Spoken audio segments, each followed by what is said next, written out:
पहले मैं बहुत बीमार रहती थी। एक दिन भी ऐसा नहीं था जब मुझे कमर दर्द, गैस प्रॉब्लम, एसिडिटी की प्रॉब्लम, उल्टियाँ नहीं होती थी। मुझे इतना ज़्यादा हो जाता था, पानी तक डाइजेस्ट नहीं होता था। लेकिन फिर भी मैं अपने आप पे बिल्कुल ध्यान नहीं दी। डॉक्टर के पास जाती, दवाइयाँ लिखते, जब तक दवाई खाती तब तक ठीक रहती। जिस दिन दवाई बंद, फिर से स्टार्ट। लास्ट में मैं तंग आकर के दवाई खाना छोड़ दी, डॉक्टर के पास जाना छोड़ दी। सोच ली कि पूरी ज़िंदगी बस ऐसे ही चलना है, पेट में दर्द है, सर में दर्द है, चलो ऐसे ज़िंदगी जीना, और जी भी रही थी। अक्टूबर 2020 जब मुझे ब्रीदिंग इशू होने लगी और लंग फाइब्रोसिस मुझे मालूम चला मुझे हो गया, और लंग्स में गांठें पड़ गई, सीने में बहुत दर्द देने लगा, सांस लेना मुश्किल सा हो गया था। समझ में आ गया बस कुछ दिन के मेहमान हूँ।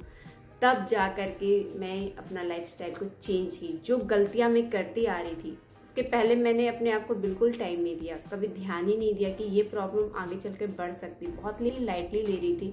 मुझे रोज़ 3-4 घंटे के लिए सर्दी होती थी, और कभी कभी इतनी ज़्यादा हो जाती, इतना ज़्यादा कफ निकलता, बिना खांसी के कफ निकलता। कभी ध्यान ही नहीं दी कि आखिर ऐसा हो क्यों रहा है। लेकिन जब मुझे ब्रीदिंग इशू हो गई, और बिना सांस के तो कोई जी नहीं सकता, जब सांस ले ही नहीं पा रही हूँ तो जी कैसे पाऊँगी। तब जा कर के मैं अपने लाइफस्टाइल को चेंज की, अपने डाइट को चेंज की, और आज का दिन मुझे कोई भी प्रॉब्लम नहीं है। ना सीने में दर्द है, ना कमर में दर्द है, ना कब्ज की प्रॉब्लम है, ना गैस की प्रॉब्लम है, ना एसिडिटी की प्रॉब्लम है। कोई भी प्रॉब्लम नहीं है, साइनस भी नहीं है। मुझे रोज़ सर्दी होती थी 2-3 घंटे के लिए, और 5 महीने से मुझे एक दिन के लिए भी सर्दी नहीं हुई, और 5 महीने से मैं कोई दवाइयाँ भी नहीं खा रही हूँ, ना एलोपैथी की, ना होम्योपैथी की, ना आयुर्वेद की। किसी भी तरह की कोई दवाई नहीं खा रही। जबकि पहले मैं बहुत बार डॉक्टर को दिखाई, दवाइयाँ बहुत खाई, लेकिन अब 5 महीने से बिना दवाइयों के मैं ठीक हो गई, सिर्फ अपना लाइफस्टाइल को चेंज करने से। लेकिन हाँ, लाइफस्टाइल चेंज करना इतना भी आसान नहीं है। सब कुछ हमारे हाथ में है। अपने लाइफस्टाइल को बनाना, अपने शरीर को बिगाड़ना, सब कुछ हमारे हाथ में है। बहुत मन को मजबूत करना होता है, बहुत मन को बनाना होता है। और मेरे पास सिर्फ 2 ऑप्शन था, या तो मैं अपना इलाज कराऊं, लेकिन इलाज कराने के लिए पैसे चाहिए। मेरे पास उतने पैसे नहीं है कि मैं डॉक्टर के पास जाऊँ और मंथली में दवाइयाँ खरीदूँ, उसके फीस दूँ और टेस्ट वगैरह कराऊँ। इतने पैसे मेरे पास नहीं थे। और दूसरी तरफ ऑप्शन था मेरे बच्चों के लिए जीना था। छोटे छोटे मेरे 2 बच्चे, उसके लिए मुझे जीना था। इसलिए मैं अपने लाइफस्टाइल को चेंज कर पाई। अगर मेरे बच्चे नहीं होते तो शायद मैं अपने लाइफस्टाइल को चेंज नहीं कर पाती और मुझे मौत ही मंजूर होता। लेकिन सिर्फ बच्चों की वजह से ही खुद की ज़िंदगी को पूरी तरह से चेंज कर दी, क्योंकि मैं उसको छोड़ नहीं सकती। मैं सोच भी नहीं सकती बिन माँ के मेरे बच्चे कैसे बड़े होंगे, मैं सोच भी नहीं सकती। तो मैंने सबसे पहले क्या किया, मेरा जो बॉडी था वो पूरा एसिडिक हो चुका था, एसिडिक लेवल बहुत हाई था, उसको मैंने खत्म किया। अपने बॉडी को एल्केलाइन बनाया।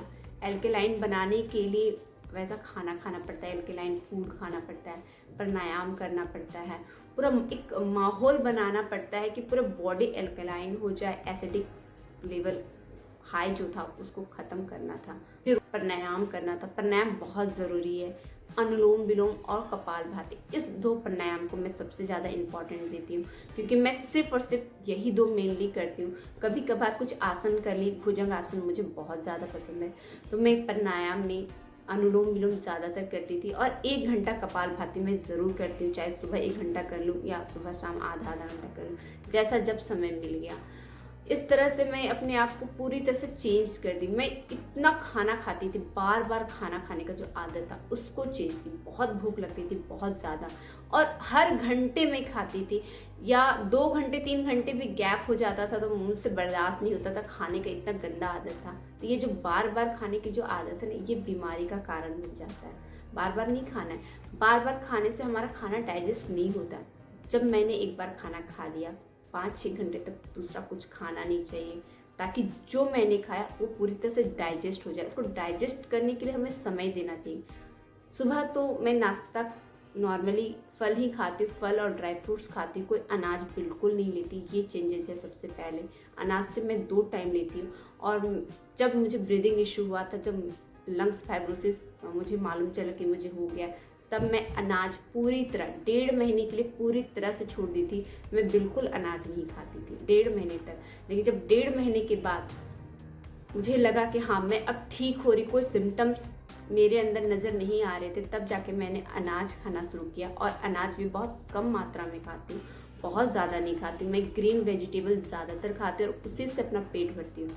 फल, सलाद और ग्रीन वेजिटेबल। पका हुआ खाना मैं बहुत कम खाने की कोशिश करती हूँ, बहुत ही कम, लेकिन मैं पेट भर के खाती हूँ। और 2 टाइम ही अनाज खाती हूँ, वो भी बहुत कम मात्रा में। फल, सब्जी, सलाद ये ज़्यादातर खाती हूँ। एल्केलाइन फूड ज़्यादा खाती हूँ। कोशिश करती हूँ कि मैं एसिडिक फूड बिल्कुल ना खाऊं, लेकिन खाती हूँ तो बहुत कम मात्रा में खाती हूँ, ताकि मेरा जो बॉडी का जो नेचर है वो एल्केलाइन ही रहे। इससे हमारे अंदर कोई भी बीमारी रहती है तो वो धीरे धीरे धीरे धीरे धीरे खत्म होने लगती है। तो अपनी बीमारी को ठीक करने के लिए सबसे पहले हमें वैसा खाना नहीं खाना चाहिए जिससे हमारे बॉडी का एसिडिक लेवल बढ़े। तो सबसे ज़्यादा ज़रूरी है चाय छोड़ना। जब हम चाय कॉफ़ी पीते हैं ना, इसको पूरी तरह से छोड़ दीजिए। मैं रिक्वेस्ट करती हूँ कि प्लीज़, ये सबसे गंदा चीज़ है चाय। चाय बहुत गंदा चीज़ है। मैं खुद 4 बार 5 बार चाय पीती। सुबह उठते के साथ चाय, शाम को चाय, नाश्ते के बाद चाय और रात 8 बजे चाय। हर वक्त मेरा चाय, मतलब 4 से 5 बार मेरा चाय हो जाता था। और ये चाय एसिडिक लेवल को इतना ज़्यादा बढ़ाता है, पेट को ये मतलब पूरा ख़त्म कर देता है, पूरा तेजाब बना देता है, सड़ जाता है अंदर से। कितनी बीमारियां होती चाय पीने की वजह से, हम सोच भी नहीं सकते। बाहर का खाना खाना बहुत पसंद था, चाइनीज़ फूड मुझे बहुत पसंद था, सब कुछ छोड़ दी। और आज इसका रिजल्ट मुझे ये मिला कि अब मेरा बॉडी एल्कलाइन है, मैं बीमारी से दूर हो रही हूँ। हो सकता है कि अंदर से थोड़ा बहुत रह गया, अभी 5 महीने हुए हैं, तो मैं पूरा ठान के बैठी कि कम से कम 1 साल में पूरा नियम पालन करूँगी। और मेरा सिर्फ 1 दिन चीटिंग डे था, सिर्फ मैंने 1 दिन चीट किया था। जब मैं गांव जा रही थी अपने मम्मी पापा से मिलने के लिए ट्रेन में, तब मैंने उस दिन चिप्स खाया था, वो मेरा चीटिंग डे था। चिप्स खाई थी क्योंकि मेरे पास ऑप्शन नहीं था, 2 दिन का ट्रेन का सफ़र था। एक दिन तो मैं घर का खाना खा ली, लेकिन दूसरे दिन ट्रेन में भी खाना मिलने का कोई सुविधा नज़र नहीं आ रहा था, वहाँ पे भी खाना मिल नहीं रहा था। वो एक खाना आता है पैकेट का, गर्म पानी में बॉईल कर दो, और वही खाना ट्रेन में मिल रहा था।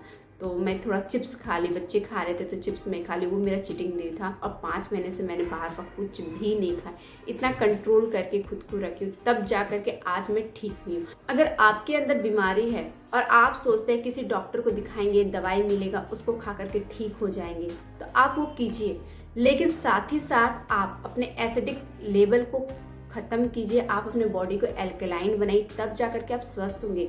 एल्कलाइन बनाने के लिए आपको प्राणायाम करना पड़ेगा, आपको वैसा खाना खाना पड़ेगा, आपको वैसे परहेज करने होंगे। बाहर का तो बिल्कुल कुछ मत खाइए, जो रिफाइंड मैदा, चीनी जो होता है, सबसे रद्दी चीज़ होता है चीनी, इसको तो अपनी ज़िंदगी से हमेशा हमेशा के लिए दूर कर दीजिए। नमक, 5 महीने से मैं सिर्फ और सिर्फ सेंधा नमक का ही खाना खाती हूँ। मैंने वो पैकेट वाला जो आयोडीन जो नमक था उसको भी खाना छोड़ दिया, सेंधा नमक ही 5 महीने से खाती हूँ। और सच्ची बात बताऊँ, मुझे सेंधा नमक का खाना बिल्कुल पसंद नहीं आता, बिल्कुल भी नहीं आता है। मैं सोचती हूँ पैकेट वाला नमक का कब बना के खाऊं, लेकिन उसको भी मैंने कंट्रोल किया है, पसंद नहीं है, लेकिन फिर भी मैं सेंधा नमक का ही खाना खाती हूँ, क्योंकि मुझे बीमारी से बच के रहना। और अभी सिर्फ 5 महीने ही हुए हैं, कम से कम मैं इस तरह से 1 साल फॉलो करूंगी। लेकिन इसका मतलब ये नहीं कि 1 साल के बाद मैं सब कुछ पहले जैसा करने लगूँ, नहीं। हाँ, ये कर सकती हूँ कि मैं महीने में किसी एक दिन चीट कर सकती हूँ, अपना मन की तसल्ली के लिए, कि हाँ कुछ अच्छा खा लूँ, पैकेट वाला नमक का खाना खा लूँगी, जो भी खाऊंगी घर का खाऊंगी, बाहर का मैं नहीं खाऊंगी। ये जो हार्ट, लिवर, किडनी, ये सब बीमारी आती है, जॉइंट पेन होता है, सिर्फ इसलिए ही तो होता है कि हम एसिडिक फूड खाते हैं। अगर आप स्वस्थ रहना चाहते हैं तो अपने खाने को बदल दीजिए, एल्कलाइन फूड खाइए। एसिडिक फूड खा खा करके तो हम बीमार पड़ गए, चाय कॉफ़ी पी करके तो हम बीमार पड़ गए, बार बार खा के तो हम पूरी तरह से बीमार पड़ गए। हमेशा कोशिश कीजिए कि दिन में सिर्फ 2 बार ही अनाज खाइए, पेट भर के खाइए। जब भी खाने बैठते पेट भर के खाइए, लेकिन आप 5 घंटे का, कम से कम 5 से 6 घंटे का गैप रखिए 2 खाने के बीच में, यानी लंच और डिनर के बीच में आप 6 घंटे का गैप बनाइए। और खाना सोने के 4 घंटा पहले ही खा लीजिए, ताकि जब तक आप बेड में सोने के लिए जाए तब तक आपका खाना डाइजेस्ट हो जाए। पेट को आराम दीजिए। रात को अगर आपका पेट आराम कर रहा होगा, डाइजेशन का कोई काम नहीं कर रहा होगा, तो उसी समय आपका बॉडी हील होगा। अगर आपकी बॉडी के अंदर कोई भी प्रॉब्लम होगा तो रात को जब आप रेस्ट करते उसी समय आपकी बीमारी ठीक होगी। लेकिन उस समय बीमारी आपकी ठीक हो जाए, उसके लिए ज़रूरी है कि आप रात को अपने पेट को रेस्ट दीजिए। लेकिन अगर रात को खा करके सो जाइएगा तो आपका बॉडी हील नहीं होगी, बल्कि आपकी बॉडी की सारी एनर्जी खाने को डाइजेस्ट करने में लग जाएगी। मैं लगभग बहुत सारे वीडियो में ये बात कह चुकी हूँ, लेकिन फिर भी लोग पता नहीं क्यों मुझे ये प्रॉब्लम, आप अपने लाइफ स्टाइल को चेंज कीजिए, डाइट को चेंज कीजिए, प्राणायाम कीजिए। आप कम से कम 1 घंटा तो अपने शरीर को दीजिए। आप सुबह 1 घंटा या शाम को 1 घंटा, जब भी आपको मौका मिले आप 1 घंटा अपने शरीर को दीजिए और देखिए चमत्कार। लेकिन हाँ, कोई भी चीज़ एक दिन में नहीं होगा। आपको ये सब चीज़ आपको लगातार फॉलो करनी है। आप 3 महीना 6 महीना, आप कम से कम 3 महीना फॉलो कीजिए, आपको रिजल्ट मिलना शुरू हो जाएगा। अगर कोई जटिल बीमारी, कोई बड़ी बीमारी, धीरे धीरे अब 6 महीने 9 महीने साल भर में तो कोई भी बीमारी भागने वाली है, बहुत चांसेस है इसके। अपने लाइफस्टाइल को चेंज कीजिए। हो सकता है कि दवाई की ज़रूरत ना हो। अगर कोई दवाई ले रहे हैं तो हो सकता है वो दवाई भी आप पूरी तरह से छूट जाए।